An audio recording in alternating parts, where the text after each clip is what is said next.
Xiaomei likes to dress up more and wants to buy a larger wardrobe. The bald boss recommended several good quality wardrobes, and Li Zongping was somewhat tempted. However, he was called by Xiaomei to another wardrobe. She said she likes this style. So he asked the boss about the details of this wardrobe. But the boss was hesitant and seemed reluctant to sell this one. The boss strongly recommended several others instead. Li Zongping knew that savvy businessmen would want to make more money and would not want to sell something of high value. So, he insisted on buying the one his wife had set her heart on. After the wardrobe was delivered, Xiaomei liked it very much. Being clean, she wiped both the inside and outside. But after water got inside the cabinet, it emitted a strange odor. Xiaomei thought it might have been moldy from not being used for too long. She decided not to put clothes in it for now, and planned to air it out first. The tired couple went to bed early that night to rest. But in the middle of the night, Xiaomei was awakened by strange noises. The sound was like a woman crying, sounding very close to them. She quickly woke up her husband, Li Zongping, and sat up to listen carefully. It seemed that there was indeed a sound. Both of them felt that the sound was coming from the wardrobe they bought during the day. Although it was scary, Li Zongping still mustered up the courage and reached out to open the cabinet door. But the cabinet was empty, and the sound had disappeared. The two of them thought it might have been noise from outside, so they felt relieved. Just as Li Zongping was about to close the cabinet door, he noticed that Xingmei's expression was not right. He turned his head to look inside the cabinet, which was empty just now. Suddenly, a woman who had been hanged appeared. She had obviously been dead for a long time, and her whole body was decomposed, oozing disgusting pus. The two of them were so scared that they let out a loud scream and took several steps back. But that terrifying woman vanished in a flash. The couple understood in their hearts that they had seen something dirty. Early the next morning, Li Zongping ran to the furniture store. He walked in and immediately started yelling at the bald boss, accusing him of selling them a haunted cabinet. The boss looked aggrieved and said he didn't know it would turn out like this. So, he started talking about the history of this cabinet. Last year, he was collecting old furniture outside, and a family gave him this cabinet, saying they couldn't bear to keep it at home because it made them sad. He heard that the old couple had a beautiful daughter who was in a relationship with a migrant worker from another place. The daughter was locked in her room by the elderly couple to prevent them from seeing each other. They forcibly arranged a marriage for their daughter, but the girl was heartbroken and refused to comply, even preferring to die. In the end, she hanged herself in the wardrobe that her parents had prepared as part of her dowry. It's strange because the wardrobe couldn't even support a person, yet somehow she was hanged. The bald boss refunded the money, and Li Zongping said they should deal with the wardrobe themselves. Li Zongping had someone throw the wardrobe into a ditch outside the village, but it seems like it was later picked up by a second-hand landlord. No matter how bad the relationship between mother-in-law and daughter-in-law is, they shouldn't do such a thing either. Otherwise, it really is a lose-lose situation. The story takes place in 2005 in Jilin province. The Li Zongping family lives in Xiaohua village. Villagers can hear it every day. His daughter-in-law, Xiangmei, screams and curses every day, but not at others. It is precisely Li Zongping's mother who is also unfortunate. She became a widow in her 30s and raised Li Zongping all by herself. It was not easy to finally marry a wife. That's why their son, Li Zongping, has always been submissive to his wife, Xiangmei, dare not speak loudly. It is said that the bad relationship between mothers-in-law and daughters-in-law is often partly due to men being too weak. Li Zongping wanted to step forward to speak up for his mother, but he was scared off by a roar from his wife. The relationship between the Li family's mother-in-law and daughter-in-law is known to everyone in the village, and many villagers feel sorry for the old lady. Every time villagers see her, they will console her. The old lady is well aware of keeping family problems private. Every time she would say that her son and daughter-in-law treat her very well, just occasionally having some minor disagreements. The appearance of the old lady makes the villagers feel sad. But recently, something happened that the villagers couldn't bear to see. That day, Wu Chang's wife was returning from her parents' home, and as she passed by the small grove at the village entrance, she saw a woman burning joss paper in the grove, even though it was not a special holiday or occasion. She peered closer and realized that the woman was Li Zongping's wife. She found it even more strange, as the Li family had few members, and she wondered why they would need to burn joss paper. Curiosity drove her to slowly move closer. I only saw Sheng Mei burning paper while muttering, "Here you go! All for you! You old immortal!" The name she was muttering is actually her mother-in-law's. Later, Wu Chang's wife heard someone say that this kind of behavior is meant to shorten the old lady's lifespan, which is a malicious curse. It's not known if it's related to this incident. Since then, the health of the Li family's old lady deteriorated. Before long, she passed away. Li Zongping, a good-for-nothing, didn't even properly handle the funeral. He hastily buried his mother. Not long after, strange events occurred in the Li family. Sheng Mei, who was originally very proud, suddenly fell ill with a strange disease and went insane. She would grab people and shout in terror, "Help me! She's going to take me away!" Everyone thought that her mother-in-law hadn't passed away and was following her every day, planning to take her to the underworld for judgment. At first, everyone didn't pay much attention, speculating that she couldn't bear the condemnation of her conscience. But later, people found that it didn't seem like an act, as if there really was something following her. There are also villagers' rumors that several times at night, they saw the old lady standing at the Sheng Mei door, as if calling someone. But when such things happen, no one in the village feels sorry for her. This situation has been going on for a long time without any improvement. Instead, it keeps getting worse. The villagers all avoid her when they see her. They only know that she complains about the cold even during the hottest days of summer, shivering in her thick coat. Then one day, she suddenly ran out of the village. She never came back again. Neither the mother-in-law nor the daughter-in-law should be blamed. One who bullies others when alive.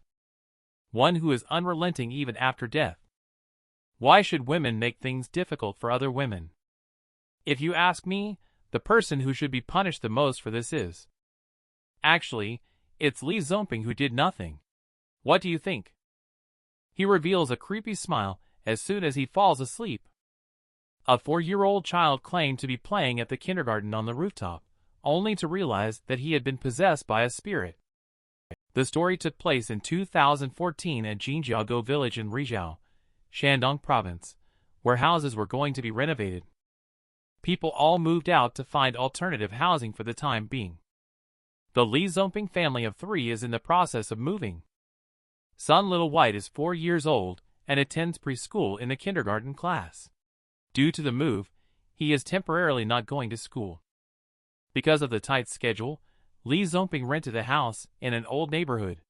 After moving in, the couple was busy tidying up. The whole family went to bed early that night. Little White fell asleep as soon as he touched the pillow. But on the first night they moved in, something strange happened.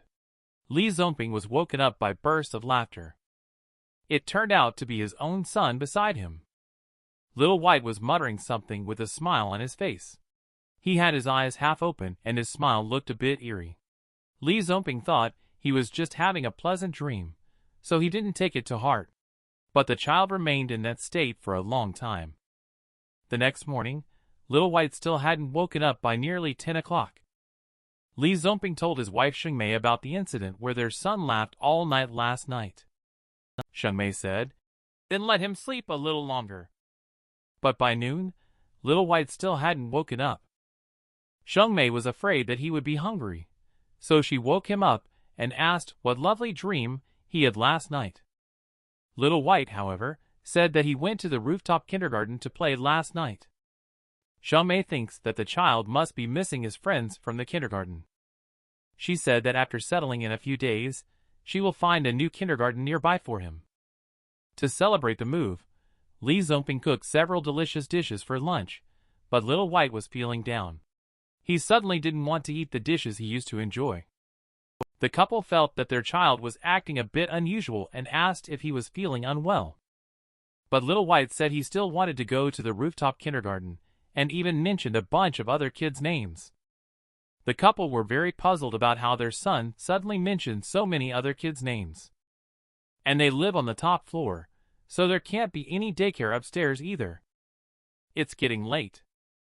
Little White fell asleep as soon as she laid down again, which is totally different from her usual state when she needs to be coaxed to sleep for a long time. And he just fell asleep for a while, and then he turned back into the state he was in last night. Xiang Mei is a little worried. Li Zongping still thinks the child is dreaming and advises his wife not to overthink it. Xiang Mei sees her son's condition getting worse and wants to wake him up. But no matter how they call, the child can't be woken up and remains in that strange state. Now the couple is getting anxious. The child's condition is becoming more and more frightening. Xiang Mei said to let her husband go to the rooftop to have a look. Li Zongping hurriedly rushed out. But when he climbed to the rooftop, he was stunned. The passageway was blocked by a thick iron door, obviously not open for a long time.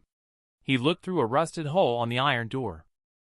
There are indeed many play facilities for children on the rooftop, exactly as described by his son.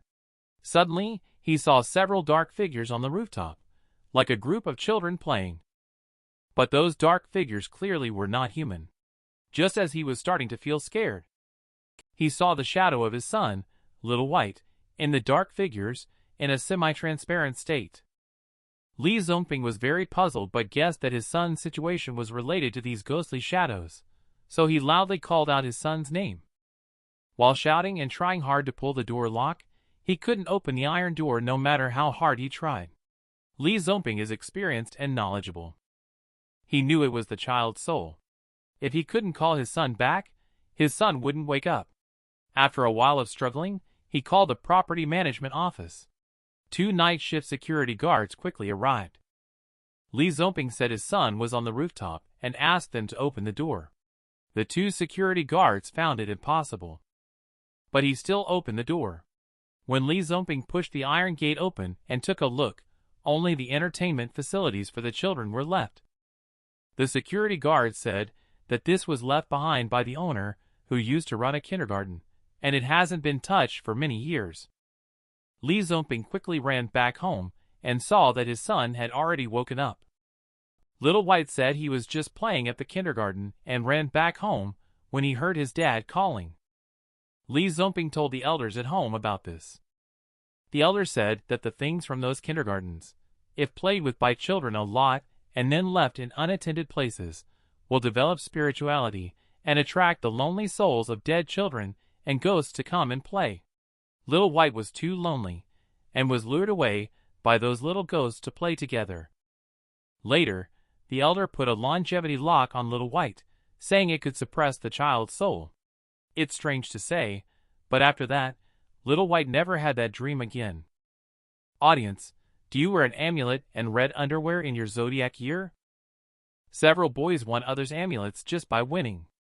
They unexpectedly encountered strange events and ended up in danger. Welcome to watch the new collection of horror short stories. Don't forget to subscribe, dear audience. The story takes place in 2004. That year, I was a senior in college preparing for the entrance exam. I would go to the library every day to study. One day, my girlfriend Hong Mei asked me to go hiking with her, but I refused her for the first time. The next second, she grabbed my ear. I told Hong Mei that this year is my zodiac year, so I shouldn't do anything dangerous. Then I told her about a childhood memory that I had never wanted to bring up. When I was 12 years old, my mother gave me a talisman. She said this year is my zodiac year, so she gave me this talisman to ensure my safety. Because of this, I was laughed at by my little buddies in the village. At that time, I was playing marbles with them, while unknowingly exposing half of my underwear with my butt sticking out. This scene made Doggy from the village see it, and he kept teasing me by pulling my pants. He said I was wearing such sexy red underwear, and suggested that I might as well buy a leopard print one. I angrily explained that my mom made me wear it. This year is my zodiac year. After saying that, I even took off the amulet to show them. And I even boasted, saying that there is a talisman inside that can ward off evil spirits and catch Jiangshi. After this round of manipulation, I successfully fooled them. Doggy not only stopped making fun of me, but also reached out to try to snatch my amulet. I quickly spoke up to stop him. If I lost it, I would definitely get a beating when I got home. Doggy sees that forceful snatching is not working, so he plans to use clever tactics instead. He asked me to use marbles to gamble with him. If I win, I have to give him the amulet. If I lose, he will give me 3 comic books.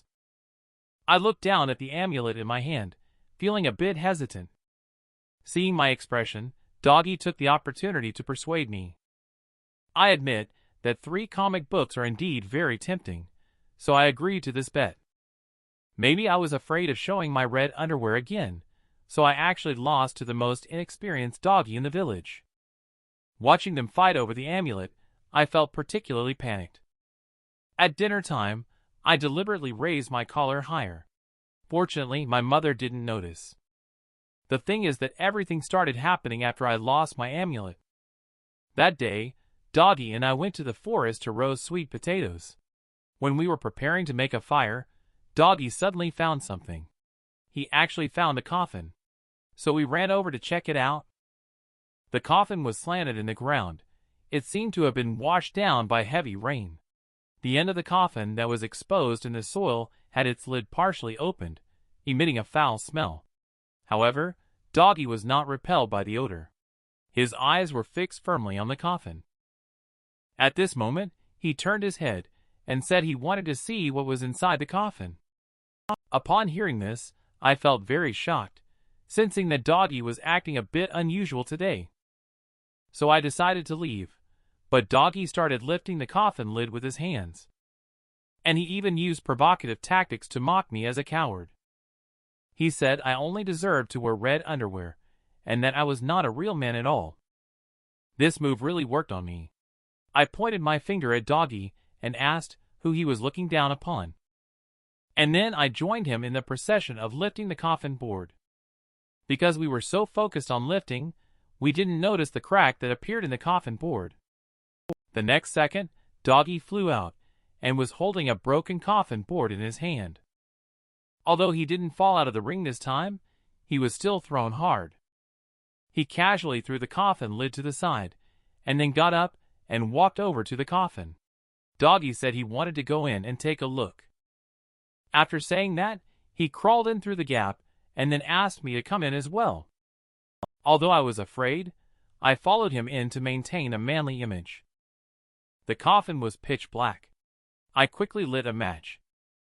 After the match was lit, we discovered a female corpse lying inside. The appearance of the female corpse was unusually frightening, and her eyes seemed to be staring at us. This scene scared both me and Doggy so much that we screamed. The matches in Doggy's hands fell down, and following the light from the falling matches, we discovered that there was a baby under the female corpse. Seeing this, I can no longer care about preserving any masculine image.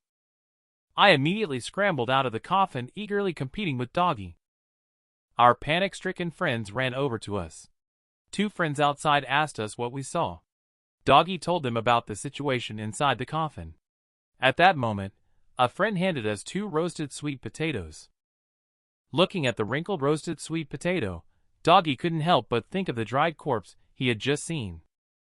Who can still eat this? So he ran to the side and started vomiting. When I got home, I didn't even have dinner. I had a nightmare when I slept at night. I dreamt that I was trapped inside a coffin. Suddenly, someone next to me kept hitting the coffin lid. It was a pregnant woman. She kept yelling to be let out. I was so scared that I covered my eyes. Suddenly, I heard my mom calling me. Then I woke up. My mom touched my forehead and said I had a fever.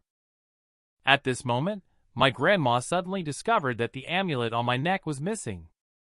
So I told them about the amulet that I lost. After listening, my grandma told us that she needed to go out for a while. Soon after, Grandma came back. She had gone to Doggy's house to retrieve my amulet. After Mom put the amulet on me, my high fever slowly subsided. During lunch, Iron Egg suddenly came to my house and said that Doggy had died. I looked very shocked upon hearing this, and cold sweat started flowing down immediately. On the way to the incident involving Doggy, Iron Egg said that Doggy fell from a tree and died. After Iron Egg and I arrived at the scene of the incident involving Doggy, it was already surrounded by curious villagers. I pushed my way into the crowd and found his parents kneeling beside his body, weeping in sorrow. Doggy's death was particularly bizarre. He was actually stabbed to death by the coffin board that he broke. After this incident, Doggy's grave was buried at the spot where the accident occurred. After listening to me recount the story, Hong Mei apologized to me. When I returned to my hometown to visit Doggy, the grass in front of his grave had grown very tall. Do you close the bedroom door when you sleep at night? A rural girl's bedroom only has a curtain and no door. One night, a monster came to find her while she was sleeping.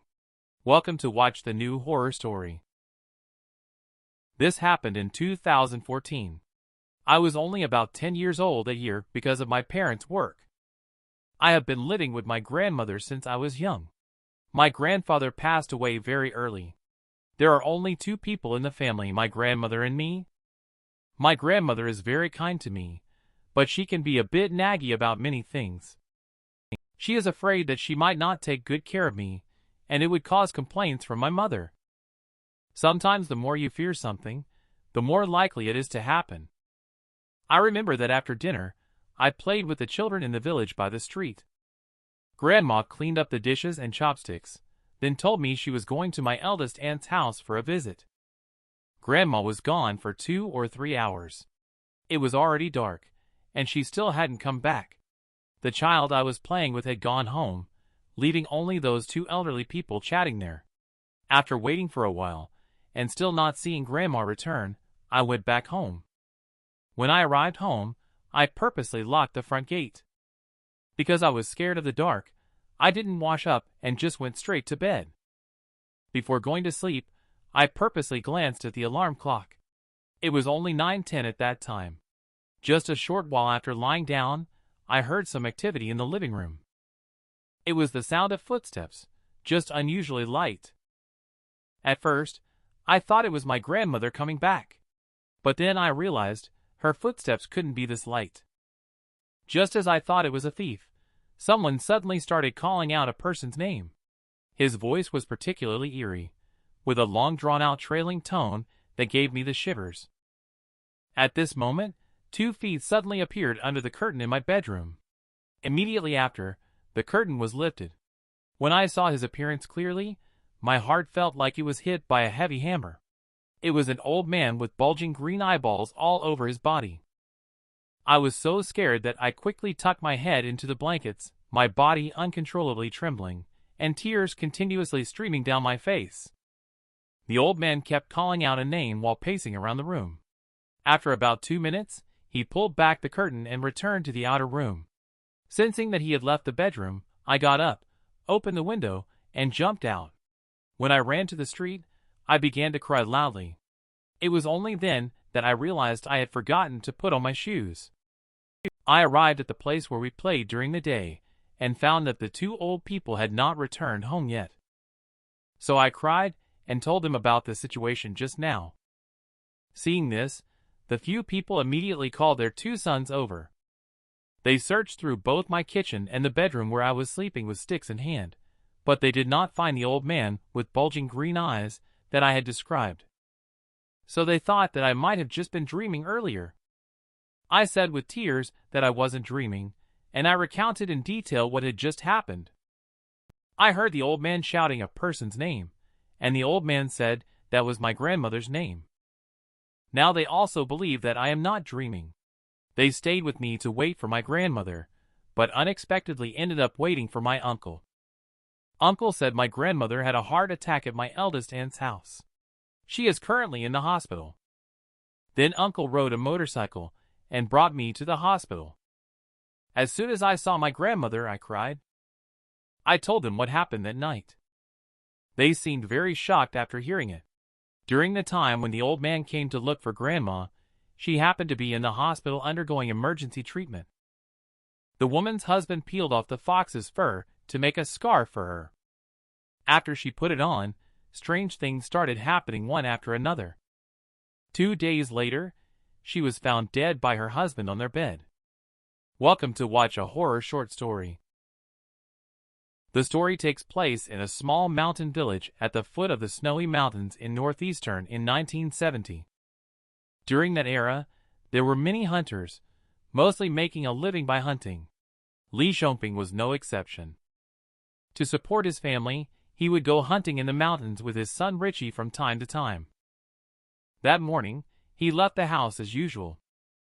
But not long after he had just gone up the mountain, Richie called out from up ahead. So Li Xiongping quickly went forward to check the situation. At this moment, a large brown fox was seen standing on the small hill. Li Xiongping acted without any hesitation. He raised his hand and fired a shot immediately. But the fox managed to dodge it with a swift leap and disappeared in the blink of an eye. This made Li Xiongping quite angry. Such a big fox must be worth a lot of money. He set a trap to catch the fox by following its footprints.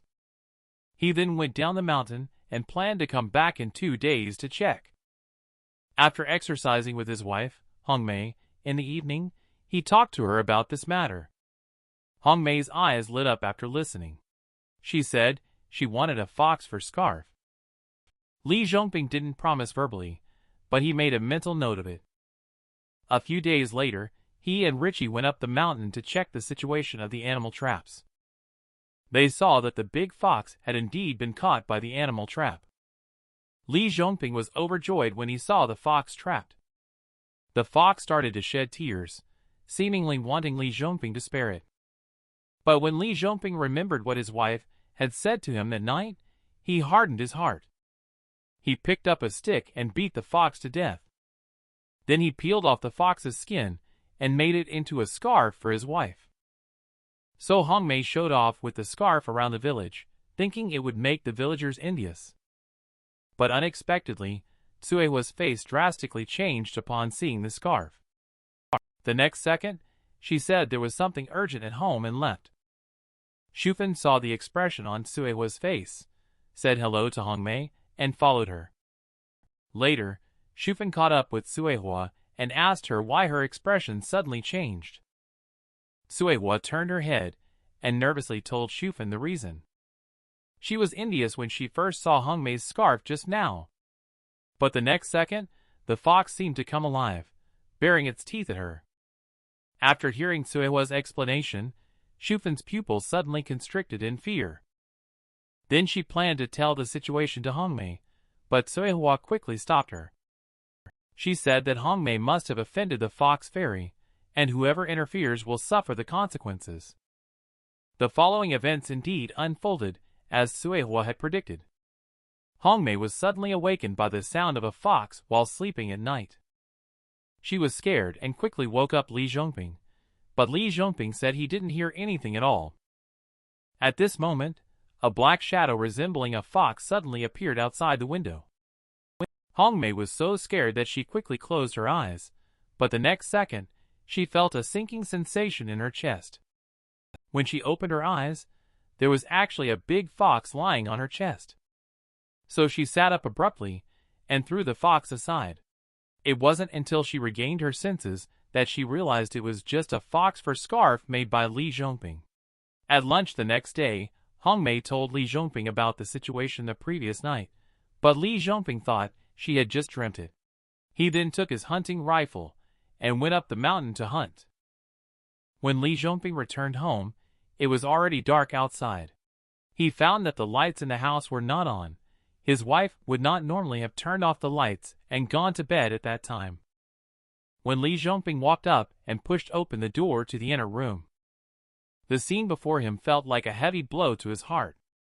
His wife, Hong Mei, unexpectedly died, and her death was extremely tragic. There were many bite marks from animals on her face and shoulders. Seeing his wife in such a miserable state, Li Zhongping's heart broke. He quickly called the police. After examining the scene, the police ruled out the possibility of murder. Li Zhongping believes that Hongmei was bitten to death by an animal. Since Hongmei died, the fox fur scarf disappeared. Hongmei's death was left unresolved. After the old man had surgery, his body was unexpectedly possessed by a dead spirit. The old man in the adjacent bed saw the situation and spoke about it the next day. As a result, he encountered sleep paralysis that night and died of respiratory failure. Welcome to watch the thrilling and horror short stories. The story takes place in 2018 at a local public hospital. Everyone knows hospitals. Every day, many births, aging, illnesses, and deaths occur. What I am going to talk about today is the story of a department in the hospital. That is the ICU, also known as the intensive care unit. The patients staying there are all critically ill. Almost every patient here has been at death's door. My friend, Zhang Depeo, is in charge of this department. He told me about this when we were having dinner together. He said there was an elderly person who had just undergone a tumor removal surgery. Then he was pushed into the intensive care unit by the doctor. The operation went smoothly. Li Dan also woke up very quickly, which was quite strange. After waking up, he didn't recognize his own children and even claimed to be someone else. He also mentioned the family situation and address of another person. The children were frightened by this, so they quickly told the doctor about it. The doctor said there was indeed such a person in the ICU, but that person had been dead for several days. He believed that Li Dan was just talking nonsense after waking up. The doctor's explanation did not convince Li Dan's children. They planned to observe for a few more days before making a decision. At night, Li Dan also does not sleep. He keeps talking to the air, sometimes laughing and speaking as if there is really someone beside him. These symptoms have been going on for several days. The elderly man next to him, Shuai, heard some noises. So he turned his head and saw many people gathered around Li Dan's bed. Those people had pale faces and unnaturally black pupils. They stood there motionless, which scared Shuai so much that he shivered all over, pretending to be asleep and didn't dare make a sound. They didn't leave until it was almost dawn. It seemed like they even took someone with them when they left. The next day, Li Dan's children came to see him. Li Dan returned to normal and could speak normally again. So Shuai told Li Dan about what he saw last night. He said that he seemed to have been possessed by a deceased person, and he was only able to recover after those people took that person away. Who would have thought that just these few sentences would put Shuai's life in danger? That night, Li Dan seemed to hear Shuai next to him struggling to breathe. He turned his head and saw a dark shadow crouching on top of Shuai. The shadow was pressing down on Shuai, making it difficult for him to breathe, and his breath grew weaker and weaker. Li Dan wanted to call for help, but he couldn't make a sound, and he couldn't move either. Li Dan didn't return to normal until the alarm of Shuai's vital sign monitor went off, but by then Shuai had stopped breathing. Li Dan told his children about this. His children were scared and consulted the doctor about Li Dan's condition again. The doctor said it's called ICU delirium. Moving him to a regular ward will be fine. A few days later, the doctor asked the children to transfer him to a regular ward. I didn't expect the old man to indeed be as the doctor described. No unusual incidents occurred again until Li Dan recovered and was discharged from the hospital. The son went to the river to scoop up treasures in order to raise money for his father's leg treatment. He was unexpectedly entangled by a terrifying water ghost at the bottom of the river and drowned. When people rushed to help, they discovered more than a dozen bodies. Welcome to watch the collection of suspenseful and scary horror stories. In a remote small mountain village lives such a family. A family of 5, with 3 boys, all relied on the father to support them. But that year, the father accidentally broke his leg. So the farm work fell on the shoulders of the two brothers. The two brothers worked while they discussed earning money to treat their father's leg while trying many methods that all failed. Brother Tianpao suggested going to the river under the broken bridge to search for treasures. But as soon as Brother Tianpao finished speaking, younger brother Shanpao got scared because no one who went to search for treasures had ever come back alive. Tianpao was visibly angry and scolded his younger brother Shanpao for being timid and weak-willed. So he then went home to get a rope, planning to go by himself. His younger brother had no choice but to follow along reluctantly. The two brothers walked for nearly an hour before arriving at the edge of the broken bridge. The river flowing under the broken bridge had a strong current, and the water was so deep that the bottom couldn't be seen. Tianpao, without saying a word, tied a rope around himself, grabbed a shovel, and went into the water. His brother stayed on the shore, holding the rope. Just as Shanpao feared, after Tianpao went into the water, he never surfaced again. Shanpao, worried about his brother's safety, began to pull the rope back with all his strength. He pulled the rope a few times, but it suddenly broke. So Shanpao casually threw the rope and then jumped into the water. The water in the river is especially clear, but he did not see his brother's figure. Just like that, Shanpao swam all the way to the riverbed. There were only some bricks and stone carvings at the riverbed. Just then, Shanpao suddenly sensed something behind him. He turned around and saw a humanoid monster covered in aquatic plants. Startled, he forgot about looking for his brother and quickly swam towards the surface of the water. He hadn't swum far before his legs were entangled by the aquatic plants on the monster's body. Then the monster opened its mouth, as if it wanted to eat him. Shanpao was so scared that he almost peed himself. He quickly used his hands to remove the water plants from his legs. But before he could do that, the monster bit towards him. So, he had to turn around and swim towards the water surface. Luckily, Shanpao is good at swimming. With a few strokes, he swam out of the water surface. He didn't linger on the water surface for too long. With a few dog paddles, he swam to the shore. Then he knelt on the shore and burst into tears. He knew that his brother was not coming back. His brother, who he depended on, had left him like this. Dad's leg also turned into a tumor because there was no money for treatment. So Shanpao became the backbone of the family. In the blink of an eye, more than 10 years have passed. The leader of this village built a reservoir upstream of this river.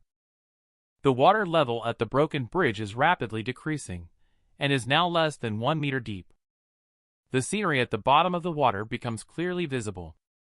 When the villagers found out, they sent their younger generations to come and retrieve the treasures. Shanpao, who was already in his 20s at that time, followed along but did not enter the water. At this moment, a villager suddenly got entangled by water plants. Several villagers nearby quickly ran over to help upon seeing the situation. These water plants are really tricky, wrapping tightly around the villager in just a few moments. Shanpao, who happened to be standing on the shore, saw this scene. His face suddenly changed color, and his mouth opened wide. Or a villager used a small knife to cut the water plants. They only rescued the villager out in time, otherwise the villager might have suffocated to death. Those water plants died quickly without water, which is particularly strange. Younger brother Bianpao felt very curious when he saw this and proposed to get closer for a better look. But he found that at this moment, elder brother Shanpao was trembling all over and couldn't stop crying. Shanpao only realized now that the humanoid monster wrapped in seaweed back then was actually his older brother Tianpao seeking help from him. At this moment, the young man realized that the deceased villagers who were searching for treasures were probably killed by these seaweeds. So the villagers decided to uproot and eradicate all these seaweeds.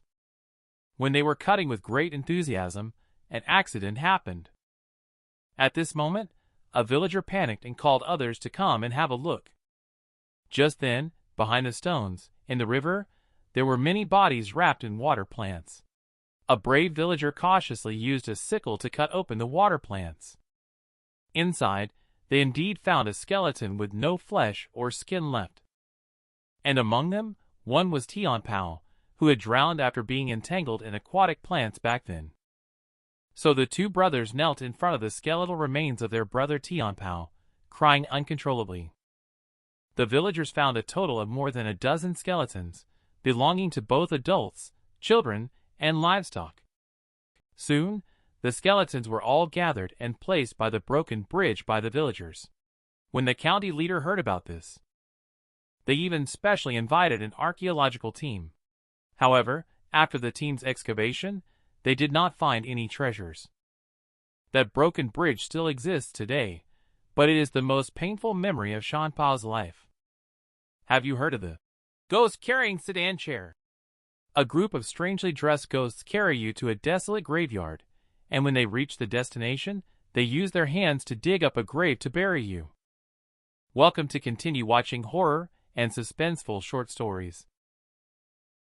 The story takes place in 1993. Every New Year, my mom would take me to visit my grandma. That year happened to be the anniversary of my grandfather's passing.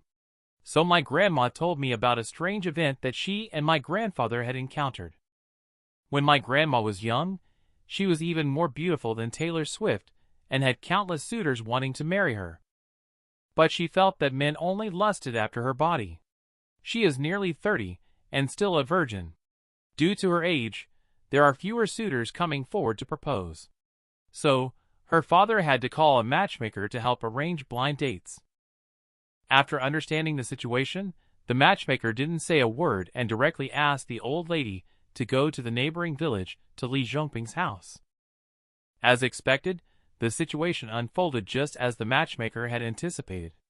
The old lady was immediately attracted by Li Zhongping's good looks upon meeting him.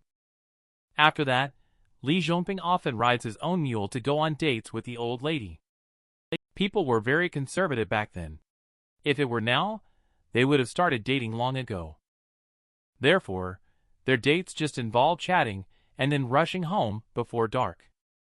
Once again, Li Zhongping came to see Grandma and went to the small grove to have a heart-to-heart talk. Grandpa went out of his way to please Grandma and specially gave her a golden hairpin. Grandma was so surprised to see it, as gold was not common in those days. When she held it in her hand, it must have weighed at least 2 taels. This was a huge gain for her. After returning home, Grandma quickly put away the gold hairpin.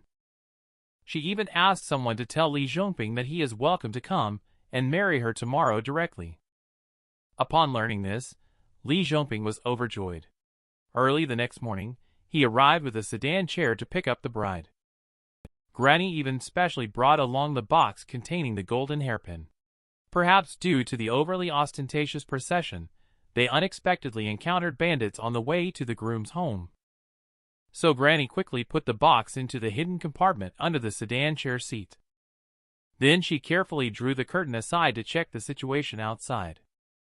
The people carrying the sedan chair had already fought with the bandits. These sedan carriers are really brave. Not only did they not run away, but they also beat the bandits out of breath. Grandma finally felt relieved when she saw the situation and let out a sigh of relief. Surprisingly, the sedan chair was lifted up by someone the next second. Grandma felt something was off, so she spoke up to ask about it. But no one responded to her, only the sound of Swana answered her. Grandma, despite being outspoken, is not foolish. Isn't this a funeral tune? She got up and pulled back the curtain, wanting to see which unlucky thing had happened. The bearers carrying the sedan chair were not the same ones as before. What's even more frightening is that this group of people carrying the sedan chair out didn't even bring their shoes. At that moment, the person carrying the sedan suddenly turned around and smiled at Grandma. Grandma finally realized that the person carrying the sedan was actually a dead person. The people who helped carry the sedan earlier had already disappeared. Grandma, upon seeing this, opened the curtain and jumped down from the sedan. However, she accidentally hit a stone by the roadside, causing blood to gush out instantly. Due to the critical situation at hand, she could only endure the pain and crawl into the bushes. Just at that moment, she suddenly remembered that the golden hairpin was still in the hidden compartment of the sedan chair. But she didn't dare to board the sedan chair to retrieve it. Instead, she pushed aside the bushes and observed the situation of the sedan chair. The sedan chair carrier's clothing is not from our era. Grandma followed them for a long time before they finally put down the sedan chair. And their destination turned out to be a terrifying and eerie graveyard. After putting down the sedan chair, these ghosts found a grave and started digging with their hands. After about 10 minutes, they dug out a pitch-black coffin, and what was even more surprising was that they placed Grandma's golden hairpin inside the coffin. Then, they started to leave and buried the coffin back into the ground. After the grave was rebuilt, those ghosts suddenly disappeared. Grandma wanted to retrieve the golden hairpin, but she was afraid that the ghosts might suddenly reappear. So she decided to go home first and tell her family about this matter. But when Grandma got home and was ready to go with Li Zhongping to find Jean Faxi, suddenly, an old man came to the house and said that the golden hairpin was actually passed down from his ancestors. A few years ago, he found out that their family's ancestral grave had been dug up by someone. The golden hairpin was probably dug up and stolen by tomb raiders. He told Grandma not to go look for the golden hairpin anymore. The hairpin has negative energy and will only bring disaster to them. So the passionate couple decided to just go into the bridal chamber that night. This man eats only various animal reproductive organs for 3 meals a day. By chance and coincidence, he even ended up eating the manhood. As a result, he became addicted after the first taste and consumed 2,000 in 6 months. Welcome to Watch the File of Bizarre Cases. The story took place in 2002, inside the first prison of a certain city. Hu Bufan is discussing the prison reform when they received a report from the public. He found a corpse in his own cornfield, so they put aside what they were doing. They followed the police officers to the scene of the crime together. Upon seeing the police arrive, the crowd immediately pointed to the cornfield on the side. Leader Chen then quickly stepped forward, using both hands to part the cornstalks. So they saw a middle-aged man in black clothes curled up there. The man's face was dark, and he appeared to have been dead for quite some time. The accompanying forensic doctor immediately stepped forward to examine the body. Surprisingly, after the forensic examination, it was found that the person was not dead. Leader Chen and the police officer beside him were startled by this news. They immediately drove the man to the hospital. After receiving treatment at the hospital, the man soon regained consciousness. Leader Chen immediately interrogated the man in detail. The man first felt a wave of fear, then went on to describe what had happened. It turns out that the man is a tomb raider. That day, he was scouting in the mountains. 2 farmers digging in the ground caught his attention. He found the soil on the farmer's hose was white kaolinite clay specifically used for burying ancient tombs. So he noted the location and came to dig at midnight as planned. As expected, the hole went through, revealing a real ancient tomb. But what disappointed him was that the tomb was unexpectedly small and bare. Just then, he noticed a large red altar placed right in the center of the tomb. The altar was covered in talismans, as if suppressing something. Without saying a word, he walked up and forcefully opened the lid with a sudden motion. Although he had seen many frightening scenes before, the sight in front of him still made him tremble inside. Inside was actually the corpse of a fat, bald man. The man's mouth was wide open, his body arched back and faced towards the sky. Black aura began to emerge from the fat, bald man's mouth, causing the man watching to suddenly shrink his pupils and furrow his brow. When he snapped out of his daze, he picked up the cover and slammed it shut. Then he turned and ran. This was the first time he had encountered such a situation. As he was about to exit, he glanced back and saw the black mist in the altar had already taken on a human form and crawled out from the altar. Terrified, he immediately scrambled into a thief hole and desperately climbed towards the outside. When he was about to climb out of the hole, He could clearly feel the dark figure climbing up as well. Just as he crawled out of the hole, he took out a stick of dynamite from his bag, lit it with a lighter, and he directly threw it down towards the hole. When the dynamite approached the dark figure, there was a loud explosion. The power of this dynamite was truly impressive. He only used one stick of dynamite to blow up the den of thieves. He quickly left the scene, but suddenly blacked out and fainted. Leader Chen could not determine the veracity of the man's words after hearing them. As a result, he made a phone call and brought a seasoned tomb raider from the first prison. After understanding the situation, the tomb raider told Leader Chen the truth. It turned out that during the Qing dynasty, a very abnormal event occurred. The local magistrate had a special hobby. That is, he liked to eat various animal genitalia. One day, by a stroke of luck, he wanted to taste the manhood of a death row convict. So before the execution, he ordered the chef to cut off the death row convict's cock. The chef cooked it into a pot of fragrant manhood soup. I didn't expect that pervert couldn't control himself as soon as he ate this manhood soup. It was just incredibly delicious. It is said that during his term in office, he ate a total of more than 1,000 pieces of manhood. He knew full well that he would definitely go to hell after death, so he had someone seal him inside a large red jar. Leader Chen subconsciously touched his own weapon after hearing the tomb robber story. He then followed the tomb robber's provided address, called a crane to hoist the urn out, and burned it.